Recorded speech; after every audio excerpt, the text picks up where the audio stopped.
Benefit, इसका मतलब है अवेलेबल RFQs।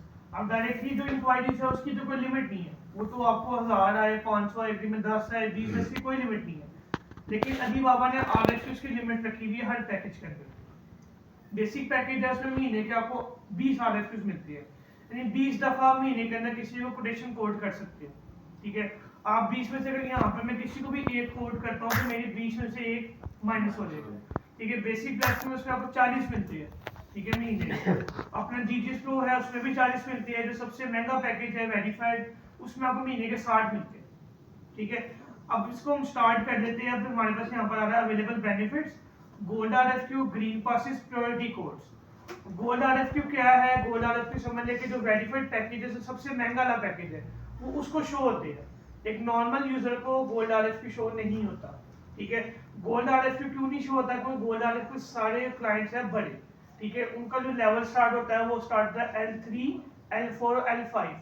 जो नॉर्मल यूजर्स है, जैसे ये सिल्वर आपको शो हो रहा है, ठीक है, ये आपका शो होता है L1 बाय। ठीक है, और जो ब्रोंज का RFQ वो आपको होता है L0 बाय।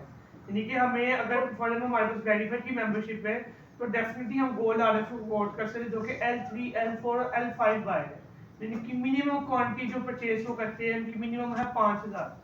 5000 उनकी मिनिमम क्वांटिटी है। इससे आगे वो उन पर डिपेंड करता है कि वो कितनी आगे से क्वांटिटी को परचेज कर रहे हैं।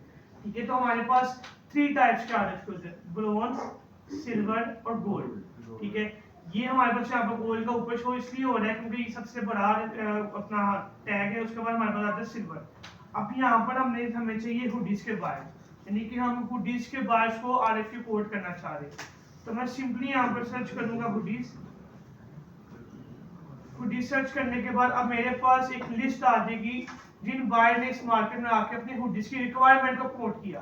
ठीक है, हमने सिर्फ उनको रेट कोड करके उनसे आगे कम्युनिकेशन करनी है। ठीक है, जब मैंने यहाँ पर हुडीज सर्च किया तो मैंने ऑलवेज यहाँ पर मोस्ट रिसेंटली करना है। इसका मतलब ये है कि मैं अभी अगर सर्च कर रहा हूँ ना तो लास्ट 12 घंटे से लेके अभी, ठीक है, अभी तक मेरे पास सारे रिसेंटली RFQs आएंगे जिन्होंने हुडीज मांगी। ठीक है, मैं इसको मोस्ट रिसेंटली करूंगा। अभी देखते ये क्या आ रहा है, जस्ट नाउ। यानी कि मैंने अभी मोस्ट रिसेंटली का फिल्टर लगाया है, तो ये जो मेरे पास कोटेशन आई है ये जस्ट नाउ पे आई है। ठीक है, अब ये मेटल कौन सा है? ब्रोंज। ब्रोंज का मतलब होता है जो न्यू बायर आया है मार्केट में, जो न्यू बायर आया है उसको अलीबाबा एक टैग देता है, वो देता है ब्रोंज का। जो रीबायर होता है, रीपरचेजर होता है, उसको मिलता है सिल्वर का। ठीक है, जिसका रेवेन्यू $20,000 से ऊपर होता है उसको मिलता है गोल्ड का। ठीक है, अब आप मुझे बताइए कि जैसे कि मैंने आपको बताया कि ब्रोंज का मतलब है न्यू बायर। ठीक है, सिल्वर का मतलब है रीबायर। ठीक है, और जो अपना गोल्ड का मतलब है जो ऑर्डिनरी परचेसिंग करता है। ठीक है, तो क्या हमें इसको कोड करना चाहिए? कैसे करना चाहिए? जिसने बोला करना चाहिए वो बताया जरा कैसे करना चाहिए, रीजन क्या है इसको क्यों करना चाहिए? मेरा भी न्यू है तो न्यू ही करना चाहिए। ऐसे नहीं करना चाहिए। नहीं करना चाहिए नहीं करना चाहिए क्योंकि आप ही हमारे पास काम होते हैं। क्योंकि हमारे पास कम है और हमने वो बायर चूज करना जो गोल्ड हो तो सही। गोल्ड को तो अभी आप कोड ही नहीं कर सकते। वो तो हाई लेवल की। आप मुझे बताइए कि आपने कहा कि नहीं कोड करना चाहिए। ठीक है, इसका मैं आपको एक एग्जांपल देता हूँ कि इसको हमें चेक करना चाहिए कोड करके। वो क्यों? क्योंकि जो ऑलरेडी लिबाब पे काम कर रहा है वो सिल्वर बायर है। ठीक है, आपके दोस्तों में भी होता है कि आप कोई नई चीज लेके आते हो। ठीक है, कोई नई चीज लेके आते हो, आपका अगला दोस्त कहता है कि यार ये तुमने कहाँ से ली है? तो कहा मैंने फलां शॉप से लिया है, इतने का मुझे सस्ता मिला। ठीक है, अब एक बायर है, आप मतलब बायर की बायर कम्युनिटी है, वो रेफरेंसेस बहुत करते हैं। एक बायर सिल्वर का ऑलरेडी जो परचेजिंग कर रहा है, उसके बाद उसका दोस्त आता है, उसका पार्टनर आता है, वो कहता है कि यार ये तुमने चीजें कहाँ से मंगवाई है, तुम्हारा मैन्युफैक्चर किधर का है? वो कहता है पाकिस्तान से, अलीबाबा से कर रहा हूँ। अब उसका न्यू दोस्त आया है, वो अलीबाबा के ऊपर न्यू आएगा। ठीक है, फर्स्ट टाइम लॉगिन करेगा, लेकिन हो सकता है वो उससे ज्यादा कैपेसिटी रख रहा हो परचेजिंग करने की। वो ऑलरेडी चीजों से परचेजिंग कर रहा है, उसका वैसे ही वॉल्यूम बहुत ज्यादा है। लेकिन अलीबाबा में तो वो फर्स्ट टाइम आया, लॉगिन उसने फर्स्ट टाइम किया, अकाउंट फाइनेंस उसने फर्स्ट टाइम किया, तो उसको टैग कौन सा मिलेगा? ब्रोंज का। तो हम उसको कैसे कोड करेंगे? हम उसकी डिटेल्स को चेक करेंगे।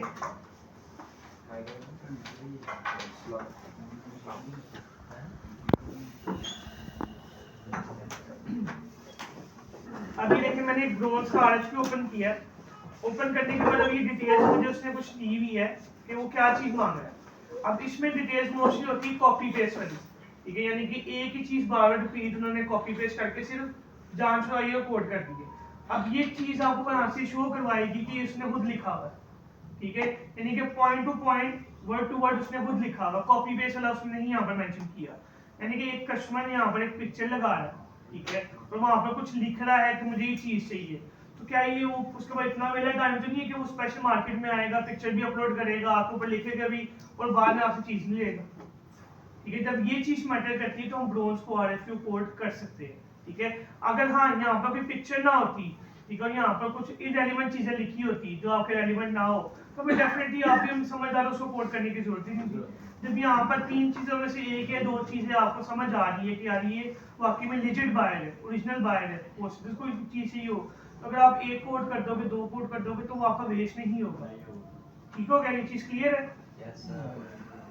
ठीक है। उसके बाद हमारे पास यहाँ पर ना कुछ ऊपर फिल्टर्स आते हैं, जैसे कि आप फॉर एग्जाम्पल आप चाह रहे हो कि आप गुडीज में काम कर रहे हो, अपैरल में काम कर रहे हो, तो आपकी एक स्पेसिफिक मार्केट है, एक स्पेसिफिक रीजन है। अब जैसे स्ट्रीटवेयर का काम है वो यूएसए में ज्यादा है, ठीक है, नॉर्थ अमेरिका में ज्यादा है, क्योंकि यूएसए नॉर्थ अमेरिका के अंदर आता है।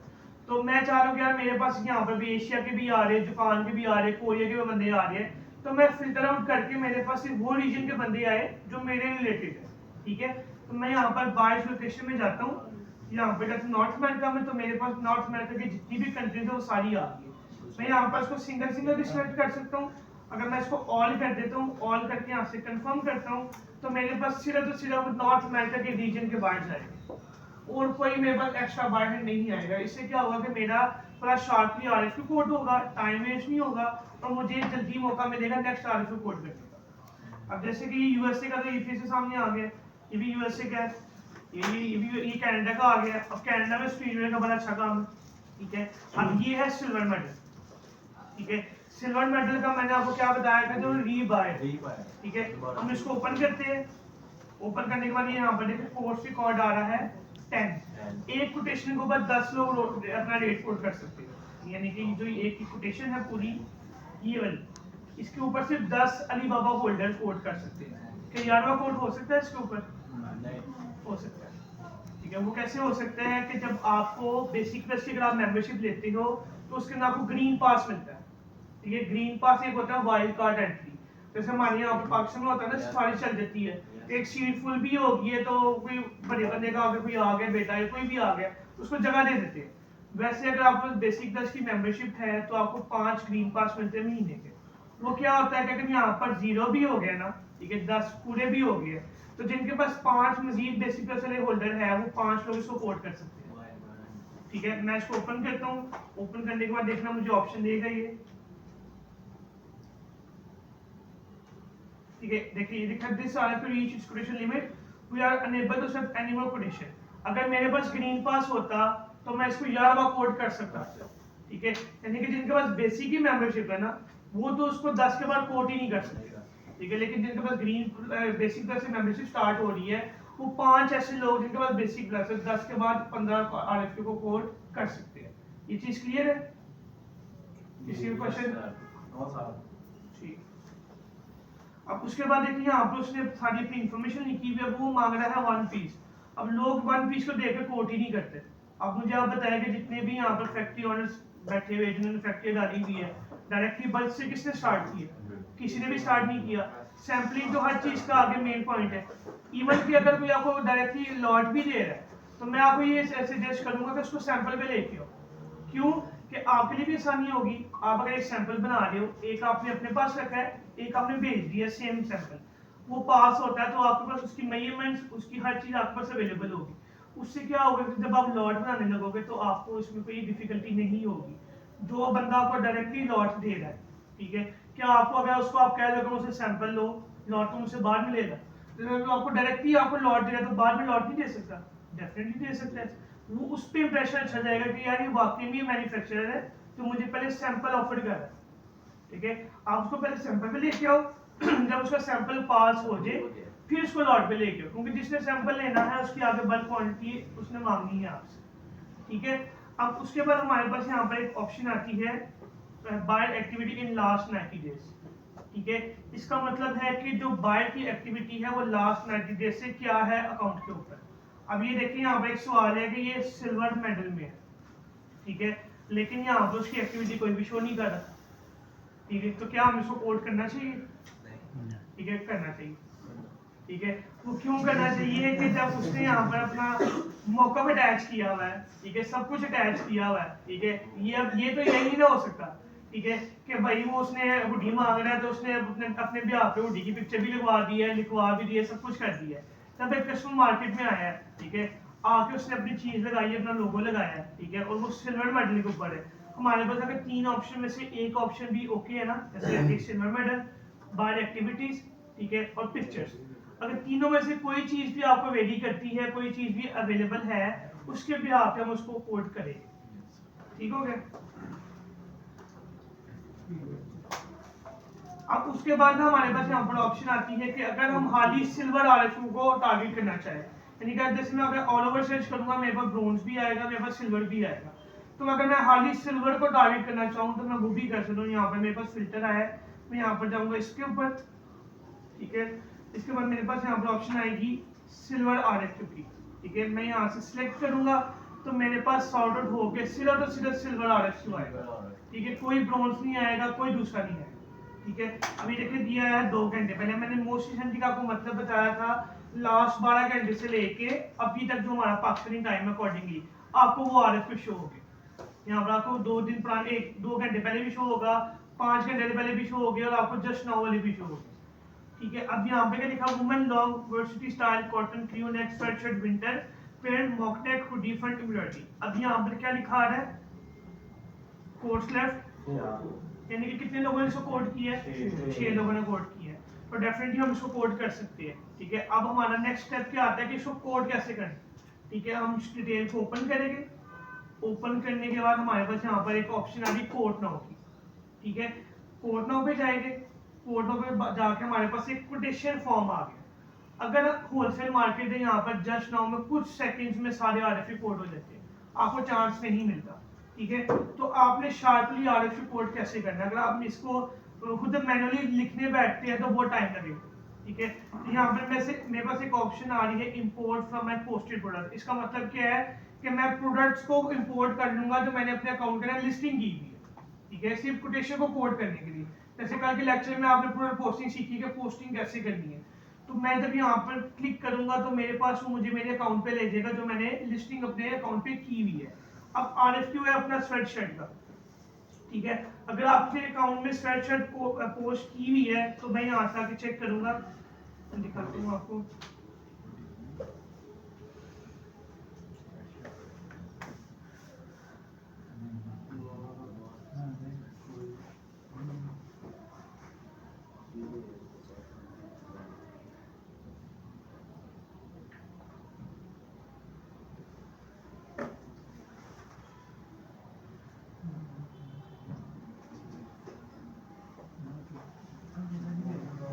ये देखिए मैं यहाँ पर वुमेन स्वेटशर्ट्स में आया था, ठीक है। अब आके मैंने यहाँ पर स्वेटशर्ट सेलेक्ट करनी है क्योंकि कस्टमर स्वेटशर्ट मांग रहा है तो उसका कस्टमाइज काम है। मैंने तो सिर्फ एज अ रेफरेंस के तौर पे डमी पिक्चर यूज करनी है ताकि क्लाइंट को प्रोफेशनल कोटेशन है, ठीक है।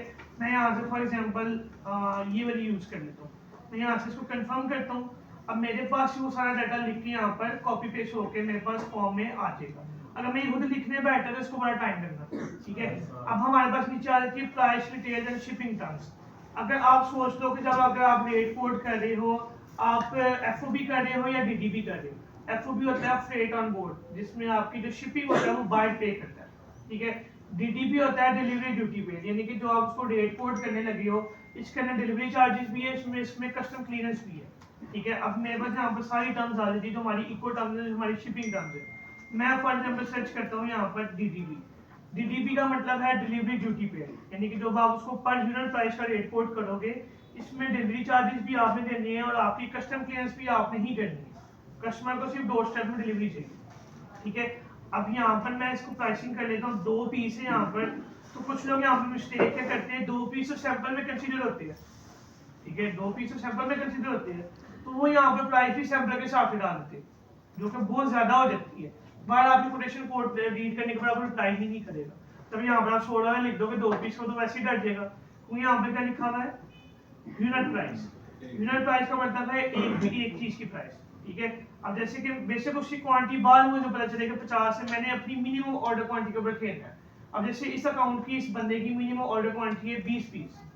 अब क्लाइंट ने तो अभी 20 पीस नहीं मांगे, लेकिन जब मैंने रेट कोड करना है तो मैंने अपनी एमओपी के मुताबिक रेट कोड करना है कि मैं मिनिमम 20 पीस बना सकता हूँ, इससे नीचे बनाऊंगा तो उसके चार्जेस डिफरेंट होंगे, ठीक है। अब 20 पीस से मैं यहाँ पर डाल देता हूँ, अगर डीडीपी की है तो मैं डाल दूँ $25। $25 में क्या है, हमारी प्रोडक्शन, शिपिंग और कस्टम क्लियरेंस, ठीक है। ये मैंने अपनी एमओपी के मुताबिक सेट की, ठीक है। इसके बाद मेरे पास यहाँ पर आ जाती है additional information, offer sample yes, offer free sample no, ठीक है। अब मुझे यहाँ पर एक चीज बताइएगा कि यहाँ पर हम कर रहे हैं डीडीपी सर्विस, तो यहाँ पर जो आ रहा है हु पे सैंपल फेयर, यहाँ पर कौन सी ऑप्शन सिलेक्ट होगी, सप्लायर, क्योंकि इसके अंदर हम पे कर रहे हैं, ठीक है। तो डेफिनेटली हम सप्लायर को ऐड करेंगे। अगर यहाँ पर एफओबी होता, ठीक है, तो फिर हम यहाँ पर करते हैं बाय, क्योंकि एफओबी में बाय शिपिंग पे, ठीक हो गया। अब यहाँ पर आता है एस्टीमेट शिपिंग डेट, यानी कि वो आपसे पूछ रहा है कि लेट्स सपोज आज ऑर्डर रिसीव हुआ है, आज से लेके मुझे तुम कितने दिनों में माल बना के दोगे, यानी कि आपने यहाँ पर अपना डिलीवरी डे नहीं डालने, यहाँ पर आपने सिर्फ ऑर्डर कंफर्मेशन डालने हैं कि मैं आज से लेके इतने दिनों तक तुम्हारा माल डिस्पैच कर दूंगा, ठीक है। लेट्स फॉर हम एग्जांपल यहाँ पर 10 डाल लेते हैं। फिर हमारे पास आता है मैसेज टू बाय। अब यहाँ पर क्या है कि हमने एक इंट्रोडक्शन मैसेज बनाना है आरएफसी कोड करते हुए, जो हमारा फर्स्ट पे जाना है इंट्रो मैसेज। अगर हम वो यहाँ पर लिखेंगे तो बड़ा टाइम लगेगा, ठीक है, परफेक्टली लिखा भी नहीं आना, तो यहाँ पर हम एआई की हेल्प लेंगे। ये हमारे ऊपर आ रहा है जनरेट आरएफपी रिस्पॉन्स। मैं इसको क्लिक करूंगा तो ये जरा मैसेज रीड करिए क्या लिखा हुआ है, ऊंचा कर दें। इसका मतलब क्या है, एग्जैक्टली, यानी कि जो मैंने यहाँ पर ऊपर प्रोडक्ट सिलेक्ट की हुई है ना, उसके अकॉर्डिंगली मुझे वो एक इंट्रो मैसेज बना के देगा विद कस्टमर नेम। मैं अगर यहाँ से सेंड का बटन दबाता हूँ तो मेरे पास यहाँ पर एक पूरा पैराग्राफ आएगा, तो मैं यहाँ पर इसको यूज करूंगा। ये देखें, हेलो एलेक्स कस्टमर का नेम आया, प्रॉपर जो आपने डाटा सेलेक्ट किया था वो है, मैं यूज दिस करूंगा। करने के बाद मेरे पास यहाँ पर ये ऑप्शन दे देगा इसको आगे चलाने का। ये देखें, ये मैसेज आएगा प्रॉपर मेरे पास। फिर नीचे ऑप्शन आती है अपना वैल्यू ऐड सर्विसेज में प्रायोरिटी कोड्स। अब प्रायोरिटी कोड्स क्या होता है कि लेट्स सपोज आपके पास व्हाट्सएप है, व्हाट्सएप में आप किसी की चैट को पिन करते हो, ठीक है, वो बेशक एक दिन पुरानी चैट भी होगी और आपको न्यू मैसेजेस भी आ रहे होंगे, लेकिन जो चैट पिन हुई हुई है वो फर्स्ट नंबर पे आएगी, टॉप पे रहेगी, क्योंकि आपने उसको प्रायोरिटी दी हुई है, ठीक है, क्योंकि आपने जिसको चैट पिन की है उसको आप प्रायोरिटी दे रहे हो, उसकी चैट एक दिन पुरानी भी है और तो आपके घर से या कहीं से भी आपको मैसेजेस आ रहे हैं वो उसके नीचे आ रहे हैं, क्यों, क्योंकि आपने उसको पिन किया है। अब अगर आप किसी आरएफ को कोड कर रहे हो, आपको बेसिक प्लस के अंदर 5 प्रायोरिटी कोड्स मिलते हैं महीने के। अगर आप किसी को चौथे या 5वें नंबर पे कोड कर रहे हो तो आपके माइंड में एक सवाल है कि यार मेरे से पहले कितने लोगों ने कोड कर दिया है, तो मुझे इसका रिप्लाई आएगा या नहीं आएगा। अगर आपके पास प्रायोरिटी कोड है और आप अगर आरएफ को लेट कोड कर रहे हो, 6वें 7वें नंबर पे कोड कर रहे हो, देन आप प्रायोरिटी कोड को यूज करके उसको परफॉर्म कर सकते हो। अब इस अकाउंट में अभी नो अवेलेबल है क्योंकि सारे यूज हो गए। अगर होते तो मैं इसको प्रायोरिटी कोड को सिलेक्ट करता तो मेरा क्या होना था, पहले नंबर पे तो नहीं जाना था, लेकिन अगर मैं 8वें नंबर पे कर रहा हूँ, 7वें नंबर पे कर रहा हूँ, नीचे से मेरी चैट उठ के आ जाती थी 3रे 4थे नंबर पे, तो वो बार को बार बार ऐसे ब्लिंक होनी थी कि उसको मजबूरी चैट ओपन करनी पड़ी। एक नॉर्मल सी चीज है, अगर आपको कोई मैसेजेस आते हैं, ठीक है, मैसेजेस आपको आ रहे हैं व्हाट्सएप में आ रहे हैं, कहीं भी आ रहे हैं, तो अगर वो बार बार ब्लिंक होते हैं, ऊपर से आप उसको रिमूव करते हैं, उसको ओपन करके चेक करते हो क्या मैसेज में क्या लिखा हुआ है। मेरी एक ह्यूमन साइकी है, लोगों को चेक करना पड़ता है। अब इसमें अगर आप प्रायोरिटी कोड यूज करते हैं तो वो बार बार बाय को ब्लिंक करेगा, 3रे 4थे नंबर पे आएगा तो बाय को वो डाटा ओपन करना पड़ेगा। ये चीज क्लियर है,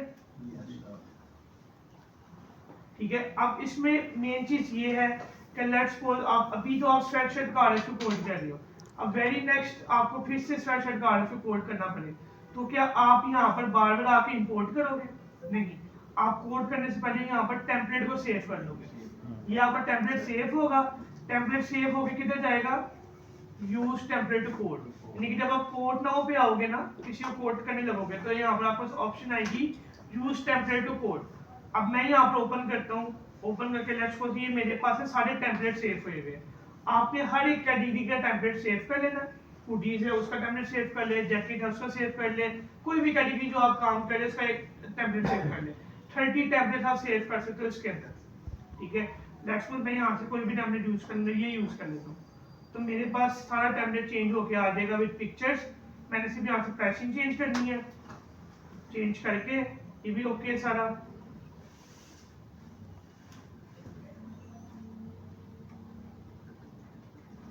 जैसे मैंने इसका कस्टमर का नाम चेंज कर लेना है, नाम रिमूव कर देना करके यहाँ से डायरेक्टली सबमिट कोटेशन, ये उसको कोटेशन सबमिट होगी। अब ये कोटेशन अगर जब सबमिट हुई है तो कितने जाएगी बाहर हमारे मैसेंजर में। नहीं वो क्योंकि आरएफक्यू बेस करना था, ये तो ऐसे ही किया बिल्कुल, सिर्फ एग्जांपल के लिए।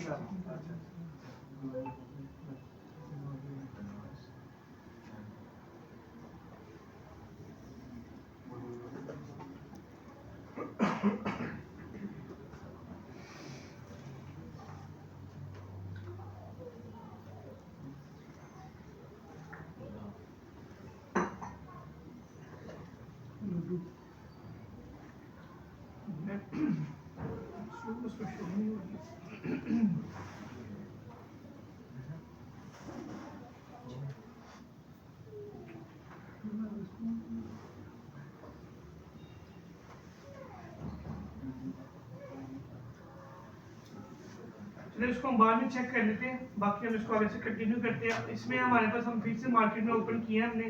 अब हम तो इसको एक प्रोडक्ट वाइज सर्च कर रहे थे आगे, जैसे हुडीज को सर्च कर रहे थे।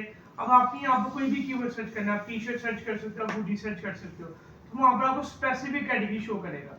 अगर आप चाह रहे हो कि मेरी अपैरल एक्सेसरीज की कैटेगरी है, ठीक है, मुझे ऑल ओवर आरएफक्यूज आए, ना कि एक स्पेसिफिक हुडी आए, टी शर्ट आए, तो मैं यहाँ पर कैटेगरीज में जाऊँगा, ये फिल्टर लगाऊंगा अपैरल एंड एक्सेसरीज का। अब इसमें अपैरल एक्सेसरीज के रिलेटेड जितने भी बायर्स हो गए वो सारे मेरे पास लिस्ट आ जाएगी। अगर हम यहाँ पर स्पेसिफिक भी सर्च कर सकते हैं, हुडीज के थ्रू, टी शर्ट के थ्रू, जैकेट के थ्रू, जो हमारी स्पेसिफिक प्रोडक्ट है। अगर हम अपैरल एक्सेसरीज का फिल्टर लगाते हैं, जो अपैरल एंड एक्सेसरीज में जितनी भी अपनी प्रोडक्ट्स आती है वो हमारे पास ऑल ओवर यहाँ पर शो होगी। अब ये देखिए हमारे पास यहाँ पर ऑल ओवर कैटेगरी शो हो रही है, टी शर्ट भी शो हो रही है, हुडी भी शो कर रही है, ठीक है। उसके बाद हमारे पास बीनीज भी आ रही है। अब ये मेन चीज है यहाँ पर कि जब आप आरएफक्यू को हंट कर रहे हो और आपको इस तरह के टैग मिल जाए और प्रोडक्ट भी आपके रिलेटेड हो, तो आप डेफिनेटली इसको आंखें बंद करके कोड कर सकते हो। इसका मतलब क्या है, एक्सपीरियंस बाय। ये पढ़िए क्या लिखा हुआ है, इसका ऊपर वाला मैसेज पढ़े। Buyer has placed single order over US $2,000 or combined order total over US $10,000. यानी कि आपको अलीबाबा बता रहा है कि इस बंदे ने सिंगल ऑर्डर्स की एवरेज की $2,000 है और कंबाइन करके $10,000 तक परचेजिंग करता है, ठीक है। यानी कि ये अलीबाबा हमें टैग दे रहा है, जैसी बात है इसने कोई परचेजिंग की है तो अलीबाबा ने इसको टैग दिया, ठीक है। जब हम कोई कोड आरएफक्यू हंट कर रहे हो इस तरह का, अगर हमें आरएफक्यू मिल जाए जल्दी, तो इसको हमने कुछ भी चेक नहीं करना है, इसको हमने डायरेक्टली कोड करना है। लेकिन हमें एक चीज चेक करनी है कि उसकी जो प्रोडक्ट है वो आपके रिलेटेड होनी चाहिए, ठीक है। अब इसमें क्या लिखा हुआ है, ये कंप्लीट ऑर्डर वाया आरएफक्यू, ये मार्केट कौन सी है, आरएफक्यू की। यानी कि आपको अलीबाबा बता रहा है कंप्लीट ऑर्डर वाया आरएफक्यू, यानी कि इस बंदे ने इस मार्केट से ऑलरेडी ऑर्डर कंप्लीट किया हुआ है आरएफक्यू को यूज करते हैं। फिर हमारे पास आता है टिपिकल रिप्लाई। टिपिकल रिप्लाई का मतलब है कि ये बंदा, ये जो बायर है 24 घंटे के अंदर सारी आरएफक्यू को रिस्पॉन्स कर देता है, यानी कि ये एक्टिव बायर है, ठीक है। फिर आता है interactive user, buyer has communicated in depth with supplier at least 3 rounds of messages on alibaba.com in last 90 days, ठीक है, 30 डेज, यानी कि 30 दिनों के अंदर एटलीस्ट वो 3 टाइम जो उसको आरएफक्यूज आते हैं वो उसको रिस्पॉन्ड करता है। तो ये हमारी क्या है, पहचान है एक्टिव बायर की। तो इसको हम डेफिनेटली कोई अगर हमारे हुडीज के रिलेटेड है, टी शर्ट के रिलेटेड है, जिस भी कैटेगरी में आप काम कर रहे हो, तो हम इसको डेफिनेटली यहाँ से कोड करेंगे, ठीक है। अब हमारे पास एक यहाँ पर आरएफक्यू आता है स्पेशल आरएफक्यू, ठीक है। स्पेशल आरएफक्यू क्या होता है, जिसको एक कोड करने पे आपके 6 आरएफक्यू यूज होते हैं, ठीक है। अब जो स्पेशल आरएफक्यू होता है वो इस तरह के टैग का होता है, ठीक है। ये यहाँ पर आपको बता रहा है डिस्काउंट कोड कॉस्ट 6, यानी कि अगर आप उसको यूज करते हो, आपकी बेसिक प्लस की मेंबरशिप है, ठीक है, आपको महीने के मिले 40 आरएफक्यू, ठीक है। अगर आपने ये कोई स्पेशल आरएफक्यू कोड किया है तो आपके 40 में से डायरेक्टली 6 माइनस होगा, बंदा तो एक ही है, क्लाइंट एक ही, आप कोड भी एक ही कर रहे हो, लेकिन जो आपकी कोटा है जो आपको मिला हो उसमें से 6 RFQ माइनस होगी। क्यों? क्योंकि स्पेशल RFQ है। इसको हम ओपन करते हैं, इनकी जो मिनिमम परचेजिंग होती है वो 10,000 प्लस होती है।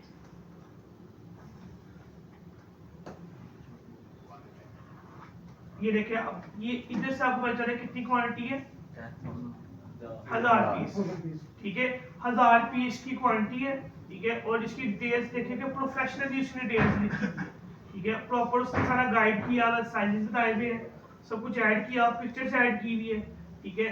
और यहाँ पर देखिए कोड रिकॉर्ड किया रहा है 1, ठीक है। अब एक यहाँ पर छोटा सा क्वेश्चन है कि जैसे मैंने आपको बताया कि एक अगर हम इसको कोड करते हैं तो 6 RFQ यूज होते हैं, ठीक है। जिसके बाद बेसिक बेस की मेंबरशिप है वो मिला के 15 RFQ कोड हो जाते हैं, ठीक है। अगर हम इसको स्पेशल RFQ को कितने लोग कोड कर सकते हैं? 2 ऐसे 6 और 6 12 तीसरा तो कारण है। बिल्कुल, क्योंकि हमारे पास 15 की ऑप्शन है ना, अगर ग्रीन पास भी हमारे पास है तो 15 से ऊपर 16 कोड नहीं हो सकता। अगर हम ये स्पेशल RFQ कोड कर रहे हैं, एक ने कोड किया 6 यूज हुए, दूसरे ने कोड किया अगेन 6 यूज हुए, कितने हो गए 12। अगर तीसरा कोड करेगा तो वो 18 पे चला जाएगा, 15 तक हमारे पास ऑप्शन 16 पे तो हम जा ही नहीं सकते। तो इधर से क्या पता चलता है कि अगर हम इसको कोड करते हैं महीने में एक दफा तो हमारे पास चांसेस ज्यादा होते हैं इसको क्लोज करने के, क्योंकि उसके साथ 2 बंदे कनेक्टेड है। तो आप दूसरे RFQ कोड कर रहे हो सिल्वर के, ब्रोंज के, वो 15 लोगों से बात कर, 15 में से उसने एक बंदे को काम देना है। स्पेशल RFQ सिर्फ 2 लोग कोड कर रहे हैं, 2 लोगों में से उसने एक बंदे को काम देना है। तो अगर महीने में आपको इस तरह के कोई अच्छी RFQ मिलते हैं जो आपको लगता है, तो अगर आपको कॉन्फिडेंस होगा तो डन ही आप कोड कर लो। तो 6 यूज यूटिलाइज करने का मतलब है कि आपके 6 RFQ जा रहे हैं, 6 क्लाइंट जा रहे हैं। किसी का क्वेश्चन? बहुत आप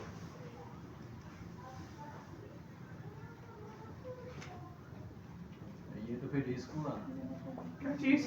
रिस्क हुआ। अब आप ये देखो कि आपने 6 RFQ कोड किए, उसमें से आपको किसी का ऑर्डर नहीं मिला, ये आपने कोड किया अगर उसमें उधर से आपको ऑर्डर मिल गया, तो आपके लिए कौन सी बेस्ट ऑप्शन है? फिर डिस्कस ही हुआ, ठीक है। वही मैंने आपको बोला कि आपको 40 मिलते हैं बेसिक प्लस के अंदर महीने में, अगर आप एक दफा यूज कर लेते हो तो उसमें कोई बुरी बात तो नहीं है। ऐसी बात है, आपने अपॉर्चुनिटी आपके लिए खोली है, आप उसको कोड कर सकते हो। हाँ, अगर आप ये कर लो कि आप महीने में 3-4 कोड कर रहे हो तो आपके वैसे ही 20-24 ऐसे कोड हो जाते हैं, ठीक है। और ये RFQs आपको मिलते हैं बड़ी मुश्किल से, क्योंकि ये RFQ आते हैं मोस्ट रिसेंटली में आके, हर में 2 बंदे कोड कर सकते हैं जिन्होंने नजर रखी है उन्होंने कोड करती है, क्योंकि RFQ परफॉर्म करने के लिए आपको लैपटॉप की रिक्वायरमेंट नहीं है। आप अपने मोबाइल में ऐप डाउनलोड करते हैं सप्लायर की, आप मोबाइल में आपके टेम्पलेट सेव होते हैं, आप चलते फिरते मोबाइल से भी कोड कर सकते हैं।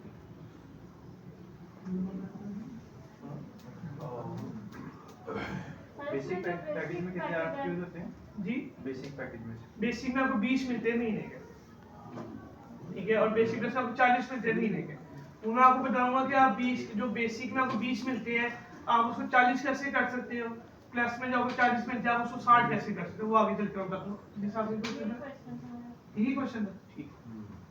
अब हम आ जाते हैं कि जो हमारे पास RFQ बेसिक में अगर हमें 20 मिल रहे हैं तो क्या हम सिर्फ 20 ही कोड कर सकते हैं? हम बेसिक के RFQ स्कोर 20 to 40 कर सकते हैं। वो कैसे कर सकते हैं मैं आपको दिखाता हूँ।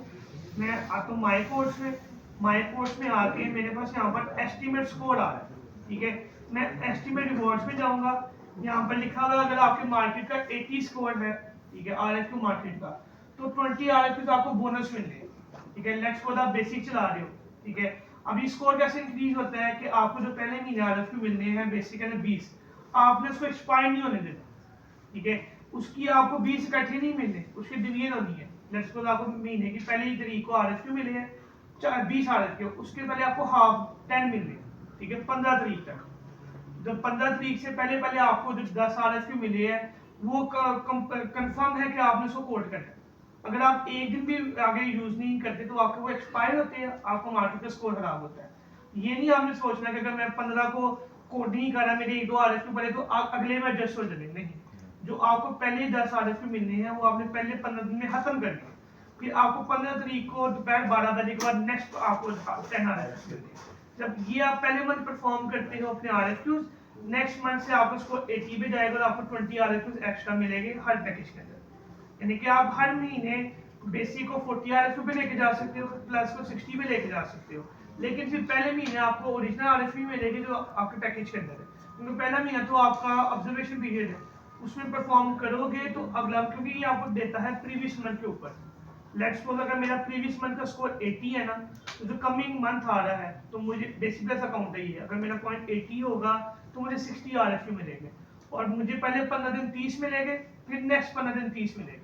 और ये मेक श्योरिटी आपने करनी है कि आपने एंडिंग डे से पहले 12 बजे से पहले पहले इसको खत्म कर खत्म कर नहीं करते तो आपको एक्सपायर होने हैं और आपका स्कोर खराब हो जाए। ठीक है, उसके साथ आपको जो अवेलेबल कोटा है अपना ग्रीन पास का, ठीक है, अगर आपका 80 पॉइंट्स है तो आपको 10 प्रायोरिटी कोड्स मिलते हैं, वैसे आपको 5 मिलते हैं हर महीने। ठीक है, अगर आपका 80 पॉइंट्स का अकाउंट है तो आपको 10 एक्स्ट्रा मिलते हैं। ठीक है, और 15 आपको ग्रीन पास मिलते हैं, यानी कि आप हर महीने 20 ग्रीन पास और 15 प्रायोरिटी कोड्स पे खेल सकते हो। सिर्फ पहले महीने आपको सिर्फ ये चीजें मिलनी है ओरिजिनली, बाकी आपके हाथ में, आपके कंट्रोल में कि आप हर महीने बोनस ले सकते हैं। पर 80 पॉइंट्स करना कोई मुश्किल तो नहीं है, उसमें क्या सिर्फ शर्त क्या है कि आपको जो RFQ मिले है उसको एक्सपायर नहीं करना, उसको आपका जो एक्सपायरी डेट है उससे पहले पहले आपने सपोर्ट करना है। चलिए एक दफा दोबारा बताइएगा कि 10 और 15 जो ये प्रायोरिटी कोड्स का मैंने आपको बताया था कि प्रायोरिटी कोड्स कैसे यूज होते हैं। ठीक है, जब किसी को अगर आपने कोड करना हो प्रायोरिटी में रख के, अगर आपने रिप्लाई उससे लेना हो तो प्रायोरिटी कोड को यूज करते हो। ठीक है, वो बेसिक बस आपको 5 मिलते हैं हर महीने। जो आपके 6 यूज होते हैं। नहीं, वो तो आपके स्पेशल RFQ है ना। जब आप RFQ कोड करते हो तो यहाँ पर मैंने आपको एक चीज दिखाई थी,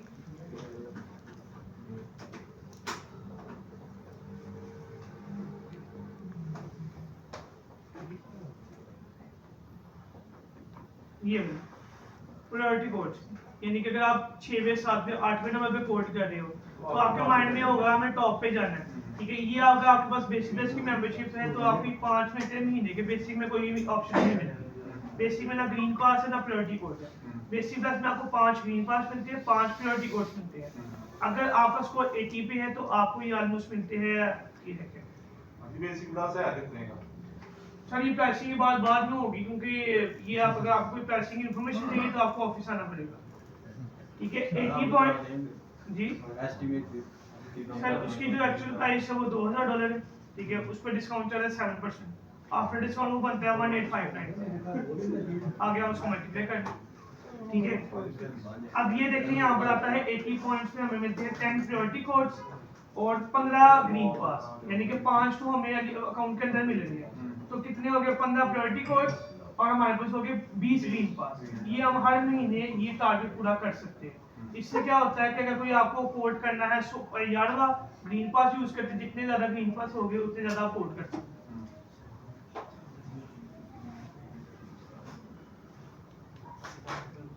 ये चीज क्लियर है?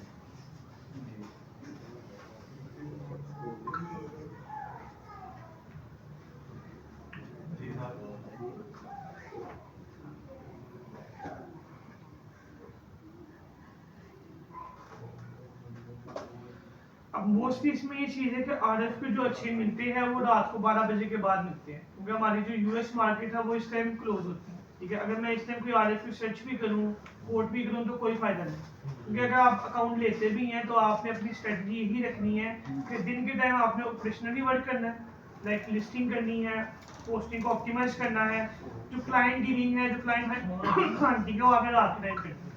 12 बजे के बाद आप फर्दर आगे बैठेंगे ना, आप ये चीज खुद भी सर्च कर सकते हैं। आपने घर जाना है, घर जाकर आपने लिखना sourcing.alibaba, क्रोम में जाकर लिखना sourcing.alibaba, उधर जाकर आपके पास ये मार्केट ओपन हो जाएगी। इधर जाकर आपने सर्च करना है, मोस्ट रिसेंटली लगाना है, तो आपको खुद आइडिया हो जाएगा कि रात को कितनी अच्छी RFQs आती है। इस टाइम आपको अच्छे RFQ नहीं मिलेंगे क्योंकि इस टाइम मार्केट ही क्लोज है।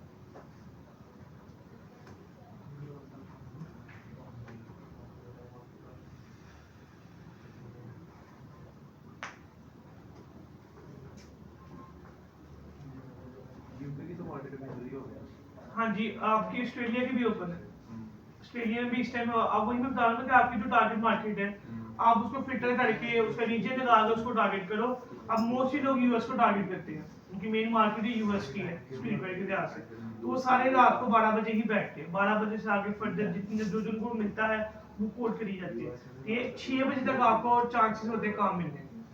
आप इसमें ये भी स्ट्रेटेजी करवा सकते हो कि अगर फर्दर आप 12 बजे, अगर आपके माइंड में ना कि 12 बजे मैं बैठूं, तो आपके अलावा और भी लोग 12 बजे बैठते, तो जब फजर की अजान होती है, फजर की नमाज होती है, जो 12 बजे बैठे होते हैं वो थक उठ के सो जाते हैं, ठीक है। उनके जब एक दफ़ा आपका मोशन टूट गया, आप दोबारा नहीं बैठ सकते।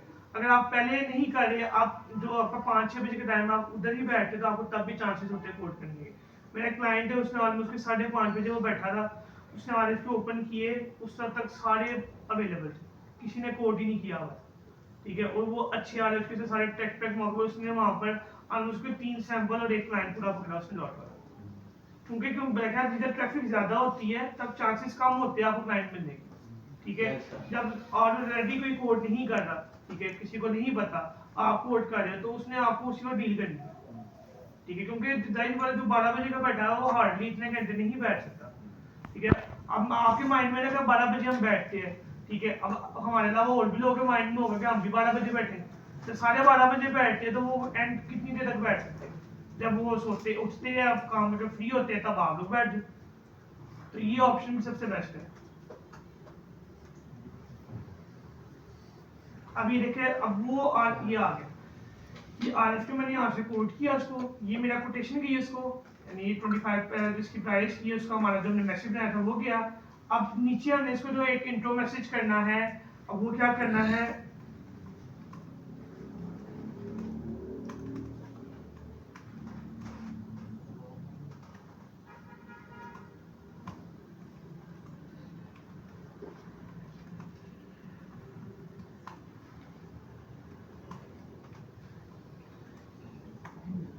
मैसेज क्या लिखा है मैंने, can I assist you for more information regarding your product, यानी कि इसका मतलब ये है कि मैं तुम्हें असिस्ट कर सकता हूँ जो इन्फॉर्मेशन मुझे मजीद चाहिए तुम्हारे प्रोडक्ट के अगेंस्ट, ठीक है। अब इसमें मैं एक और मैसेज लिखूंगा, आई हैव सम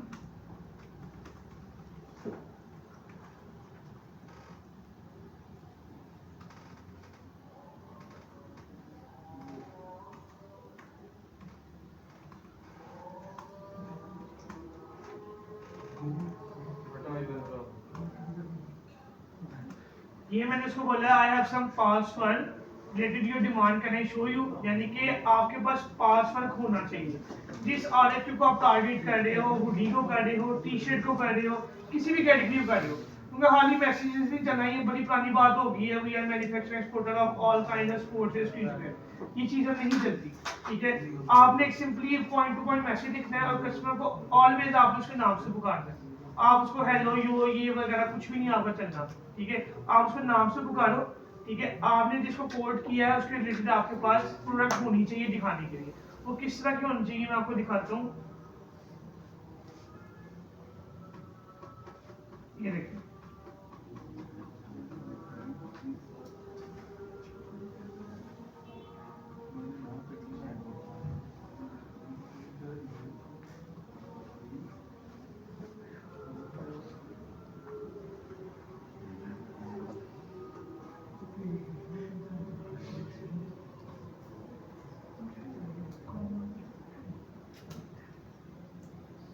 ये देखिए, ये कोटेशन सबमिट हुई थी यहाँ पर 2026 पहले महीने की 5 तारीख को, ये कोटेशन गई, ये मैसेज किया, ठीक है। I have some password can I show you, उसने वैसे क्या लिखा, यस सर, ठीक है। उसके बाद मैंने साथ ही अपना जितना भी डाटा था पासवर्ड का जो हुडीज के डेटी था, बेशक उसकी रिक्वायरमेंट कोई और है, उसका डिजाइन कोई और है, लेकिन प्रोडक्ट तो हुडी है, ठीक है।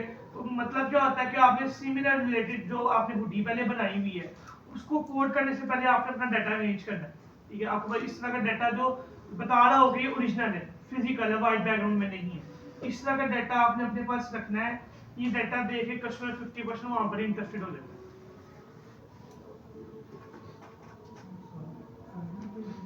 अब वो डायरेक्टली आ गया हाउ मच पर सैंपल, यानी कि उसने कोई और बात नहीं की, उसने डाटा देखा, वो 50% वहां पर इंटरेस्टेड हो गया कि यार ये वाकई में मैन्युफैक्चरर है, इसने वाकई में हुडीज बनाई हुई है, अच्छी बनाई है, पता चल रहा है, ठीक है।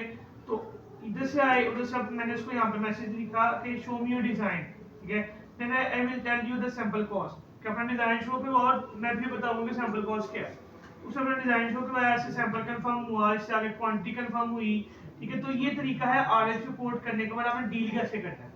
कुछ लोग कोड करते हैं, मैसेज में मैसेज करते हैं, क्वेश्चन मार्क प्लीज रिप्लाई, ये वो चीजें तो अनप्रोफेशनल है, ठीक है। वो आप करोगे तो आपको काम ही नहीं आएगा, ठीक है। तो आपने अगर फर्दर में कोई टी-शर्ट का कोड किया है ना, तो आपके पास 10 से 15 टी शर्ट का पिक्चर्स होनी चाहिए जो आपने पहले बनाई हो। बेशक आपने नहीं बनाई, कहीं से ले लो, किसी दोस्त से ले लो जो उसने पहले बनाया हो। लेकिन पहले आप सैंपल लोग बनाते हैं, तो सैंपल बनाते हैं, 2 सैंपल क्यों बनाते हैं? एक अपने पास रखने के लिए, एक बेचने के लिए।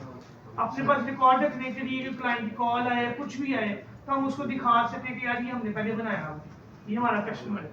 तो जब आप RF रिपोर्ट करोगे, अभी जो क्लाइंट मैंने ओपन किया हुआ है ये फर्स्ट ईयर सेलर है, ठीक है। इसने अपनी मेंबरशिप की कॉस्ट दूसरे तीसरे महीने में पूरी कर ली, ठीक है, पहले दूसरे तीसरे महीने में, और इसने आज तक इंक्वायरी पे काम नहीं किया, इसने काम सारा RF से किया।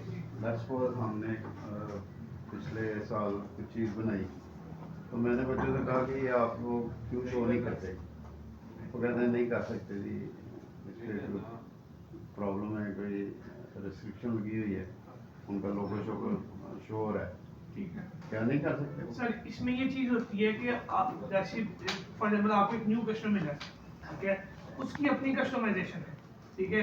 आज के दौर में ब्रांड बेस्ड काम खत्म हो गया, ठीक है। 80% मार्केट अलीबाबा कस्टमाइजेशन, हर कस्टमर ने अपना डिजाइन कस्टमाइज करवाना है, ठीक है। अब कस्टमर मेरे पास एक आया है, ठीक है, वो कह रहा है मुझे अपना पासवर्ड शो करो, तुमने जो काम किया, ठीक है। अब कस्टमर जिसको मैं पासवर्ड भेज रहा हूँ उसको अपना डिजाइन है, उसने मुझे भेज भी दिया है, लेकिन वो मुझे चेक करना चाह रहा है कि वाकई में मैन्युफैक्चरर है कि नहीं है।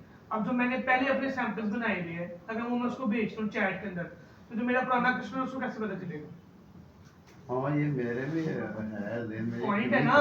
अगर आप किसी कस्टमर के डाटे को लिस्ट करते हो अकाउंट के ऊपर, इंस्टाग्राम के ऊपर, फिर आपके लिए इशू हो सकता है कि अगर जिसका वो डिजाइन है उसने देख लिया तो वो आपसे पूछेगा कि तुमने क्यों लिस्ट किया है।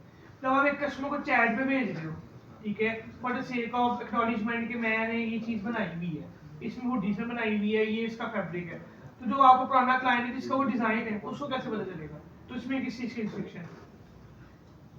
इसमें तो कोई रिस्ट्रिक्शन ही नहीं है, ठीक है। कुछ भी इसमें तो कोई रिस्ट्रिक्शन ही नहीं है। वो ये होता है कि अगर फॉर एग्जांपल आपका कोई ऐसा क्लाइंट है जो ब्रांड बेस्ड में आपने कोई जैसे नाइकी एडिडास है, अब आप किसी क्लाइंट को कहते हैं मैंने नाइकी एडिडास बनाया, वो आपसे आप पे बिलीव करेगा?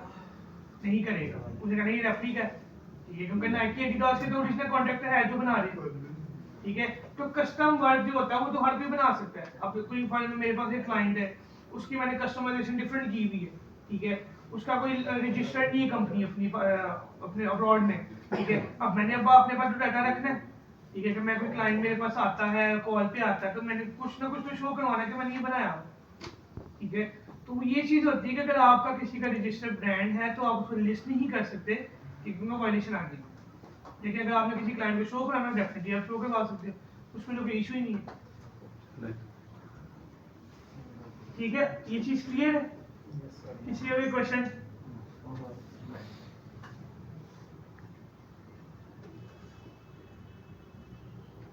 अब इसमें एक चीज आती है कि आपको पता है टैरिफ का बड़ा इशू है, ठीक है।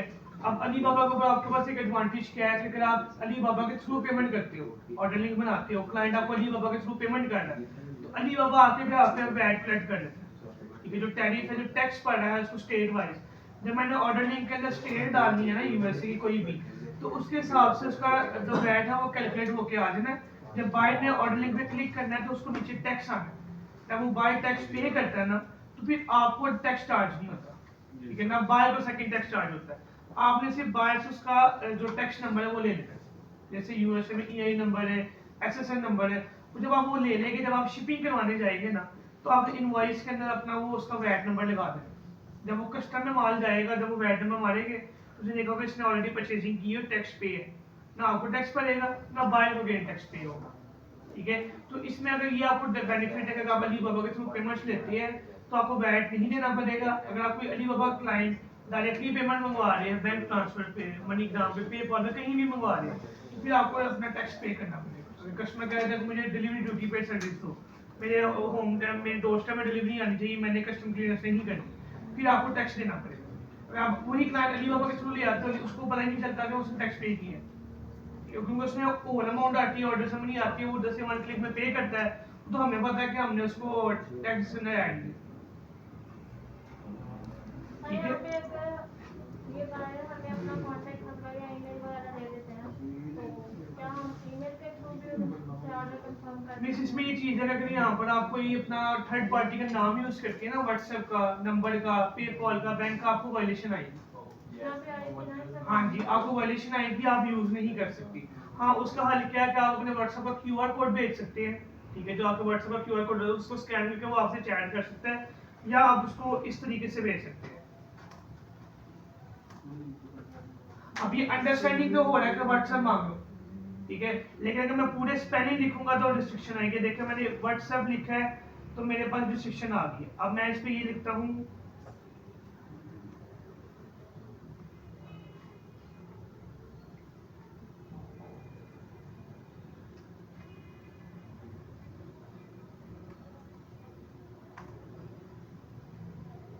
अब नहीं आई। ठीक है, यानी कि ये पढ़ा जा रहा है व्हाट्सएप। ठीक है, अब मैंने इसकी स्पेलिंग थोड़ी सी चेंज कर दी। ठीक है, अब इतना तो बाहर को पता है कि वो व्हाट्सएप ही मांग रहा है। ठीक है, इवन अगर बाहर आपको डायरेक्टली अपना नंबर भी भेजेगा ना तो बाहर को वायलेशन जाएगी, क्योंकि इस पे क्या लिखा हुआ है, please keep all communication and transaction on alibaba.com। नहीं, आप यहाँ पे अगर मैं किसी थर्ड पार्टी पेमेंट गेटवे का नाम भी लिखता हूँ ना, पेपॉल का, बैंक का, मनीग्राम का, वेस्टर्न यूनियन का, मुझे फिर भी वायलेशन आएगी।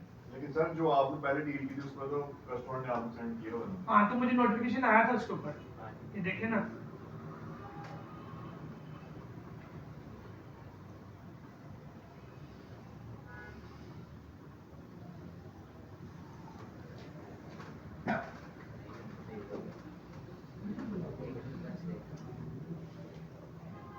ये देखिए, ये बाइक की तरफ से आया था।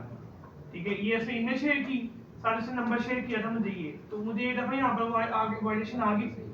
ठीक है, यानी कि बाय को वायलेशन गई थी ये। अगर मैं यहाँ पर अपनी यानी यहाँ पर उससे पूछा, ये नंबर से भेजा, फिर से वायलेशन आएगी। ठीक है, अब मैंने यहाँ पर लिखा ओके, क्योंकि मैंने तो यहाँ पर कोई चैट नहीं की इसके रिलेटेड, ये ऐसे नंबर मुझे भेजा, ये वायलेशन आ गई, नोटिफिकेशन आ गई। ठीक है, तो अगर आपने कस्टमर से नंबर भी लेना है ना तो उसको बोलो कि जो उसका कंट्री कोड है वो ना लगाए, ये जो प्लस है ना ये ना लगाए। ठीक है, क्योंकि जब प्लस लगाते हो ना तो वो रिकॉर्ड में आ जाता है कि ये किस कंट्री का है, तो प्लस ना लगाओ। ठीक है, अगर आपने क्लाइंट से व्हाट्सएप, तो क्लाइंट को व्हाट्सएप पे लेके भी आना है तो क्यूआर कोड भेज दो, या अपने नोट पैड में जो आपका फोन का नोट पैड होता है उसमें अपना नंबर लिख के, अपनी सारी डिटेल लिख के उसका स्क्रीनशॉट और स्क्रीनशॉट लेके इसके अंदर भेज दो। अब वो भी नहीं आएगी, नहीं आएगी, मैं आपको गलती से कह रहा हूँ। आप ऑलरेडी यूज करें, आपने कब ट्राई किया था? मैंने अभी कुछ दिन पहले किया उसके नीचे क्या लिखा था आपने? बस नंबर लिखा था और पीछे काटी पिक्चर शेयर की, इसके नीचे कुछ भी नहीं लिखा आपने? नहीं, ऐसे अब आपको पता नहीं क्यों है, वैसे होता नहीं है ऐसे, क्योंकि क्यूआर कोड तो सबसे मेन चीज है, क्यूआर कोड के ऊपर नहीं आती, स्क्रीनशॉट पे कैसे आ जाएगी? स्क्रीनशॉट पर आई क्योंकि एक पिक की तरह मैंने शेयर की थी ना सर। आप लगे करो, आप उस पर लिख के ना, आपने जब अपने मोबाइल में एक बनाना है नोटपैड, उस पे आप अपने ईमेल, अपना नंबर लिख लो, ईमेल एड्रेस ऑलरेडी लिखी होती है अपने प्रोफाइल के अंदर। ठीक है, या आप बाहर को बोलो कि मेरी प्रोफाइल ओपन करके मेरा वहां से नंबर ले लें। ठीक है, अब नंबर के ऊपर वायलेशन नहीं है, नंबर लिखने पे नहीं है, कोई थर्ड पार्टी मैसेंजर या थर्ड पार्टी पेमेंट मेथड वो लिखने पे वायलेशन। ठीक है, अगर आप खाली लिखते ना कि कॉन्टैक्ट नंबर, आपको नहीं आएगी। आप खाली नंबर लिखोगे आपको नहीं आएगी। अगर आप लिखोगे व्हाट्सएप नंबर फिर आपको आएगी। आप लिखोगे पेपॉल आपको आएगी, मनीग्राम, कोई भी लिख लो आपको आएगी। आप ये ट्राई करना है, स्क्रीनशॉट जब आप लिखोगे ना उसमें नंबर लिखो, ठीक है, अपना प्रॉपर लिखो, आपको नहीं आएगी।